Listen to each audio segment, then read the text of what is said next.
So z is the reference variable because it's like it was the one that got canceled out. So I still have x, I still have y, z is gone.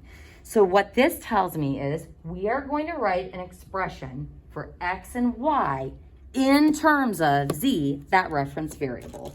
So folks, looking at the second row, just like we would before, we're going to turn this back into an equation.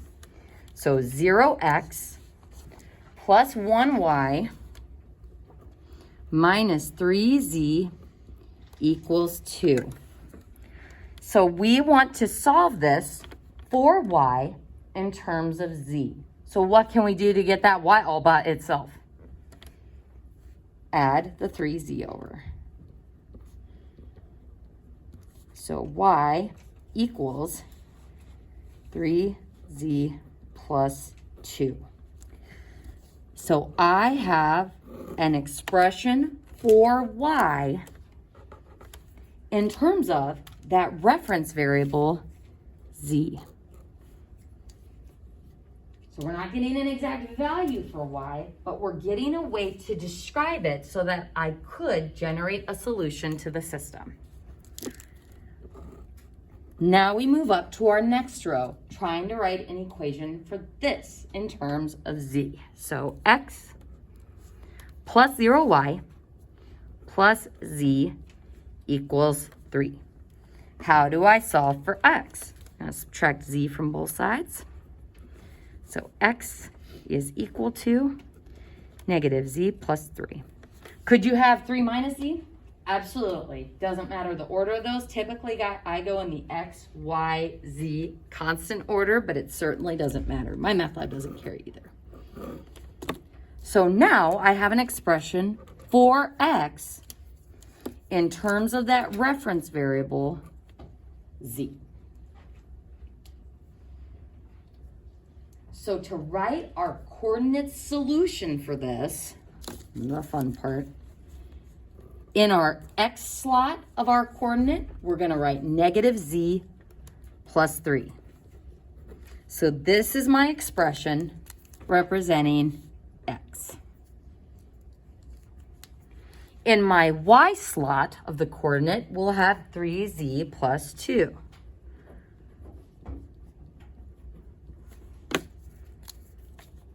This is representing y.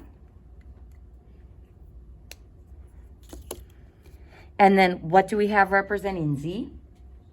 Just z. So this whole coordinate solution is in terms of z. And that business is my final answer. So folks, let's go ahead and use this coordinate formula to generate a solution to our system. Pick a z value, any z value. 2, nice and low. So we'll plug 2 in for z. So if I choose 2 for my z value, then the x and y value that have to go with that z value will be as follows. We're going to plug 2 in for the z value in my y expression. We're going to plug 2 in for the z value in my x expression. And that's going to give me 1 for the x, 6 plus 2 is 8 for the y, and 2 for the z value.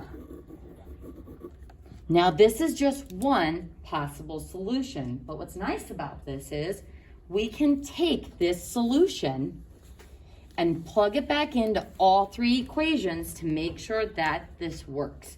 So is 1, oh gosh, if we plug this into this first equation, it should work when we plug it into all 3. So this is going to be a way of checking those IMS ones. So for example, in the first one, 1 in for the x is 1, 0 times 8 is 0, plus my z value of 2, it gives me 3. 1 and 2 is 3. 3 times 1 is 3, plus 2 times 8 is 16, minus 3 times 2, that gives me 13.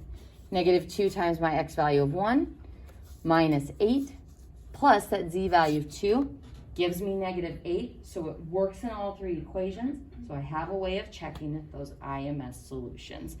And again, folks, if you're still kind of like low buying here, Mrs. Cairo, I would have been perfectly fine just writing IMS and leaving it at that. This is going to help us with some of our applications or story problems where, yes, we have many solutions, but it would be nice if we could come up with some actual scenarios of solutions that would possibly work.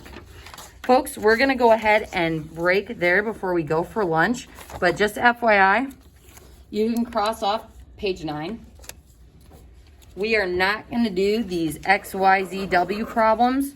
If you encounter one on my math lab, let me know. There shouldn't be any randomization with W problems on there, but if you see one, let me know and I will try to remove it. So we're not going to do number 3.